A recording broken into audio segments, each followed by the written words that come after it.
Hey everyone, welcome back to another video of Coding Blaze। तो आज की video हमारी होने वाली है डेटा बाइंडिंग के ऊपर में।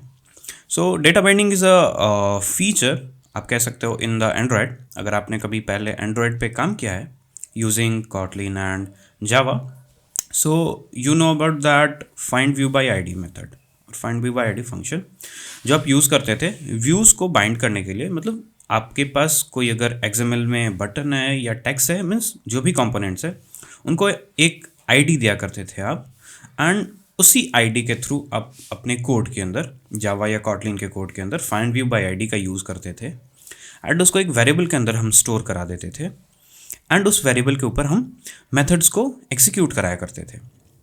All right, but if you think हमारे पास अगर 10 बटन्स हैं और 5 टेक्स्ट व्यूज़ हैं, so it will take about 15 variables.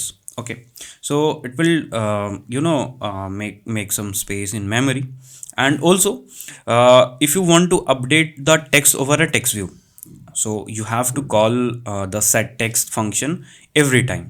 All right, so you have to manually call and you have to bind your data with the view manually every time when the data is getting changed.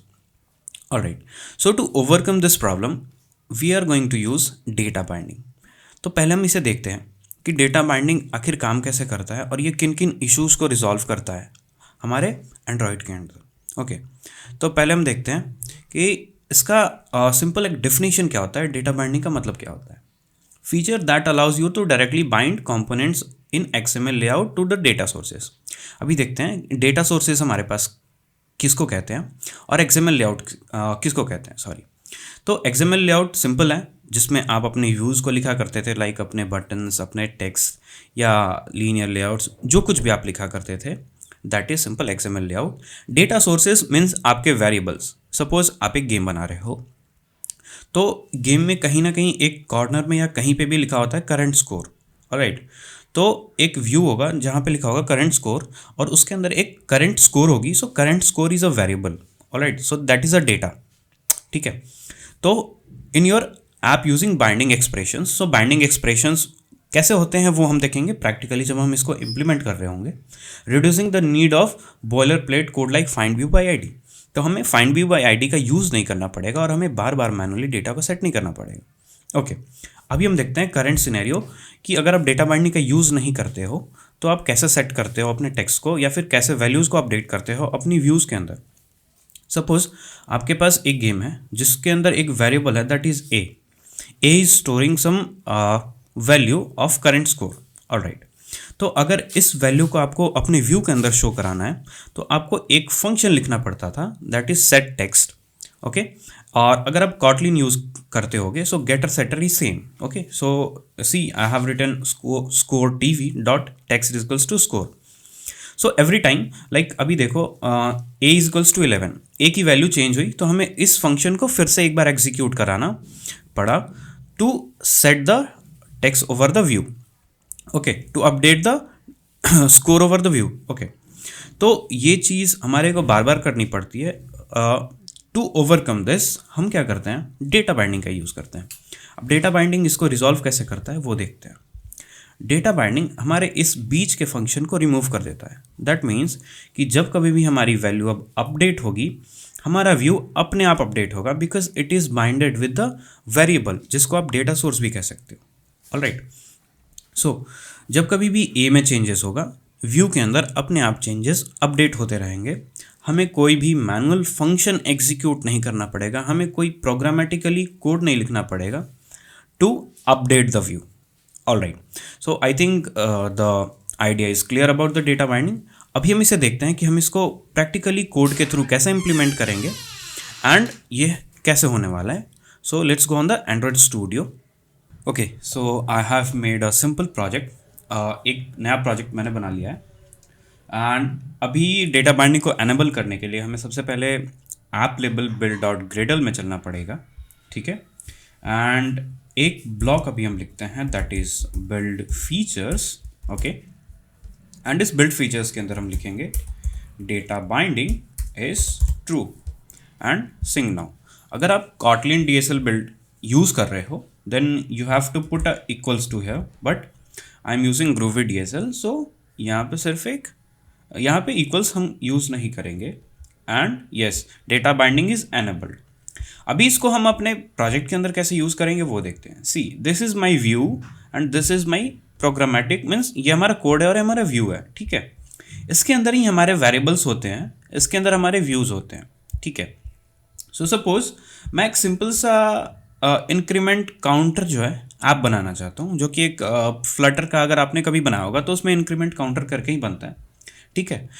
Means हम एक यहाँ पे button लगाएंगे जिसके ऊपर अगर click करें ना तो ये टेक्स्ट की वैल्यू जो है ना +1 होते चली जाएगी, ठीक है। तो अभी आप देखो यहाँ पे कंस्ट्रेंट लेआउट को हम सिंपल से ना अभी लीनियर लेआउट कर लेते हैं, ओके। डन। अभी इसकी ग्रेविटी को ना हम सेंटर कर देते हैं, तो सारी चीज़ें सेंटर में हो जाएंगी। एंड इसकी जगह पे सबसे पहले मैं 0 लिख देता हूँ, मीन्स इनिशियली ये 0 होगा। और एक बटन लगा लेते हैं हम नीचे में, button is wrap and wrap, and इसको टेक्स्ट दे देते हैं +1 करके, मीन्स कि इसके ऊपर जैसे ही क्लिक हो ना ये एक एक बढ़ता चला जाए, ठीक है। और इसके ओरिएंटेशन को ना हम वर्टिकल कर देते हैं अभी के लिए, ठीक है। एंड इसको मार्जिन टॉप दे देते हैं 10 पिक्सल्स का, ठीक है, 10 dp का। ऑलराइट, तो अभी हम इसके ऊपर अगर क्लिक करें तो इसकी वैल्यू बढ़नी चाहिए, एंड इसके साइज़ को हम ना थोड़ा सा इंक्रीज़ कर लेते हैं, लाइक 22 sp। डन। तो अभी इसके ऊपर अगर हम क्लिक करें तो इसकी वैल्यू बढ़नी चाहिए। ऑलराइट, तो अभी हम पहले कैसे क्या करते थे, हम एक वेरिएबल बनाते थे एंड इसके ऊपर एक क्लिक लिसनर लगाते थे और इसकी वैल्यू को बढ़ा के और फिर इसके ऊपर सेट टेक्स्ट कर दिया करते थे, ठीक है। बट अभी हम ऐसा नहीं करेंगे। नाउ अभी पहले इसके अंदर हम डेटा बाइंडिंग अप्रोच को यूज़ करेंगे। तो इसको यूज़ करने के लिए आप देखो यहाँ पे कॉन्टेक्स्ट ऑप्शंस आ रहे हैं, ठीक है।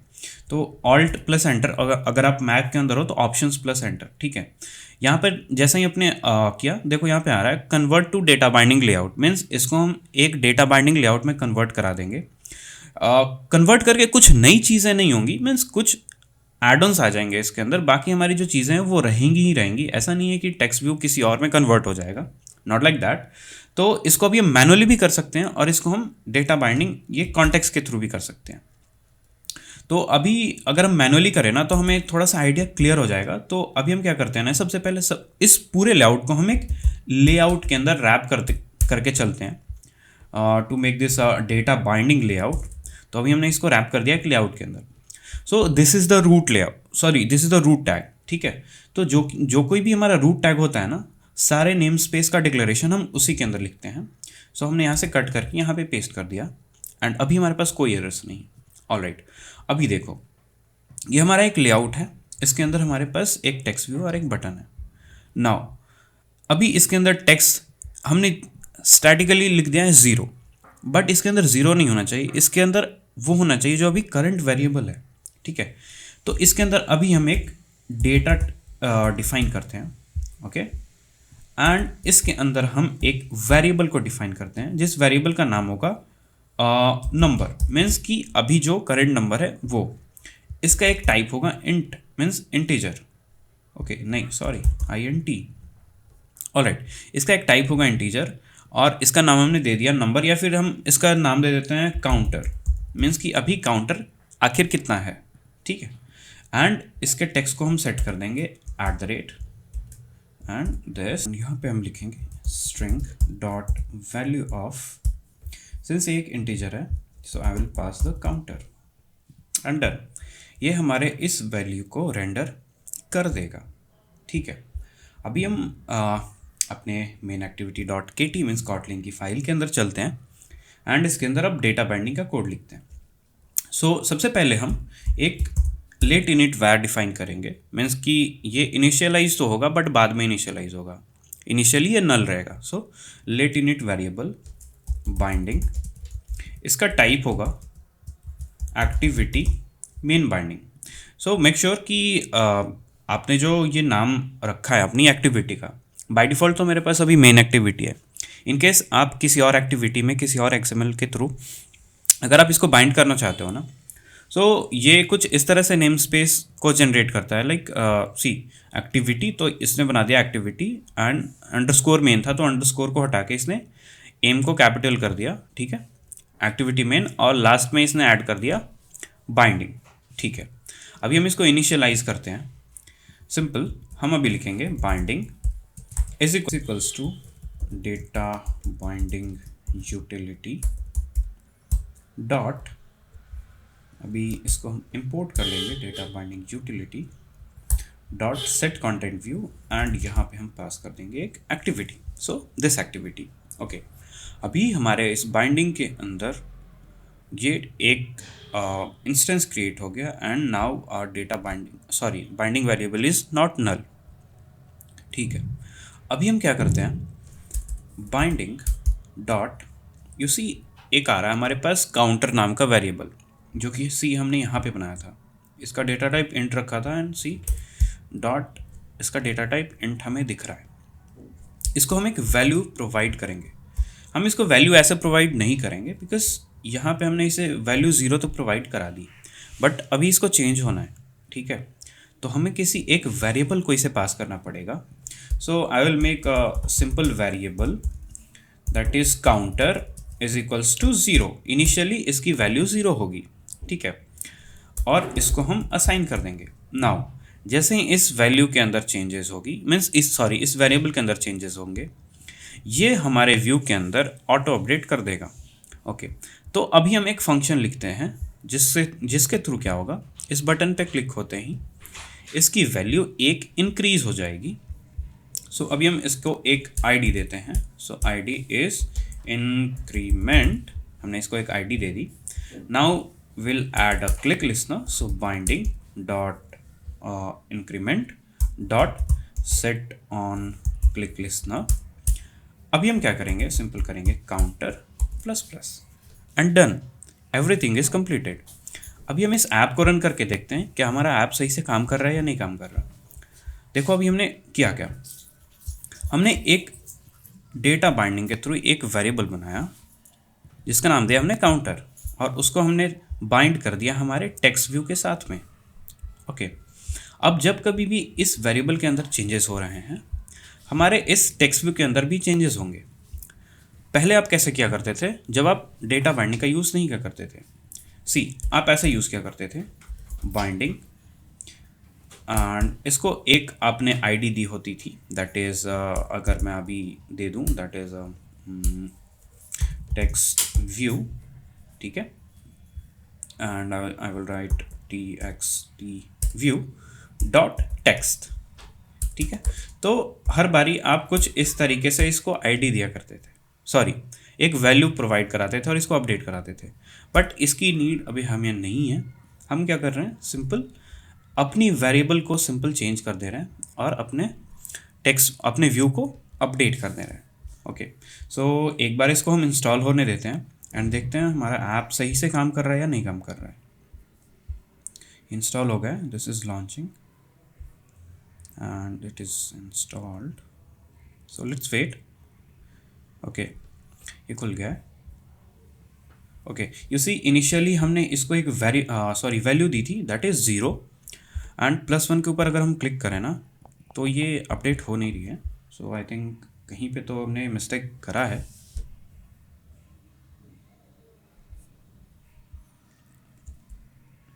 ओके, हमने एक और कोड अभी नहीं लिखा, that is binding dot counter is equals to counter. हमने इस काउंटर को अपडेट नहीं किया, so let's restart this again.